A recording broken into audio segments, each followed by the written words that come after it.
మనం ప్రతిరోజు వండుకునే కూరల్లో అల్లం పేస్ట్ ఒకటి.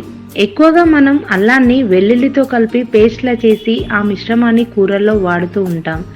అల్లాన్ని ఆహారంలో భాగంగా చేసుకోవడం వల్ల మనకు అనేక ఆరోగ్యకరమైన ప్రయోజనాలు కలుగుతాయి. అల్లాన్ని తరచూ ఆహారంలో భాగంగా చేసుకోవడం వల్ల క్యాన్సర్, అల్జీమర్స్ వచ్చే అవకాశాలు తక్కువగా ఉంటాయని నిపుణులు చెబుతున్నారు. అల్లంతో తయారు చేసే ఆహార పదార్థాల్లో అల్లం చట్నీ ఒకటి. అల్లం చట్నీ చాలా రుచిగా ఉంటుంది. అల్లం చట్నీని ఎక్కువగా ఇడ్లీ, దోశ వంటి వాటిలో తినడానికి ఉపయోగిస్తూ ఉంటాం. హోటల్స్లో అల్లం చట్నీని ఎంతో రుచిగా తయారు చేస్తూ ఉంటారు. హోటల్లో తయారు చేసే విధంగా మనం ఇంట్లో కూడా అల్లం చట్నీని తయారు చేసుకోవచ్చు. ఇంట్లో చేసుకునే అల్లం చట్నీ చాలా రోజు నిలువగా ఉండాలంటే ఇలా చేసుకుంటే సరిపోతుంది.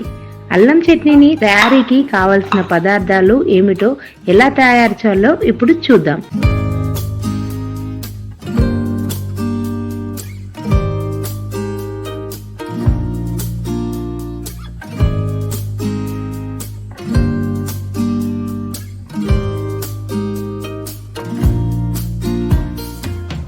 అల్లం చట్నీకి తయారు చేయడానికి కావలసిన పదార్థాలు: అల్లం ముక్కలు, బెల్లం, చింతపండు, ఎండుమిర్చి, నూనె, ఉప్పు, కారం, కరివేపాకు, శనగపప్పు, ఆవాలు, జీలకర్ర.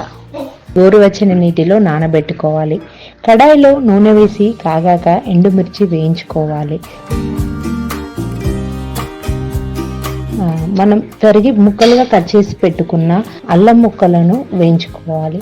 అవి పచ్చివాసన పోయేంతసేపు బ్రౌన్ కలర్ వచ్చే వరకు వేయించుకోవాలి.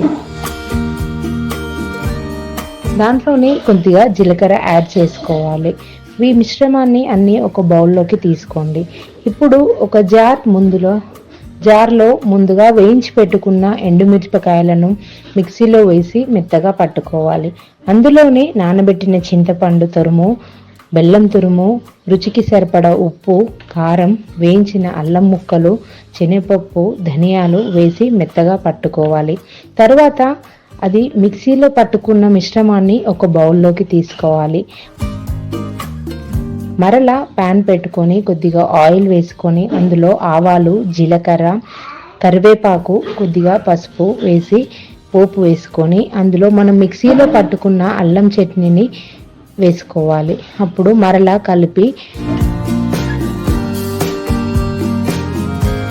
ఈ మిశ్రమాన్ని ఒక బౌల్లోకి తీసుకోవాలి. ఇడ్లీకి, దోశ వంటి వాటితో కాకుండా అన్నంతో పాటు కూడా అల్లం చట్నీని కలిపి తినవచ్చు. ఇలా తరచూ అల్లం చట్నీని తయారు చేసుకొని తినడం వల్ల రక్తంలో చక్కెర స్థాయిలు, కొలెస్ట్రాల్ స్థాయిలు తగ్గి గుండెకి ముప్పు కూడా ఉండదు.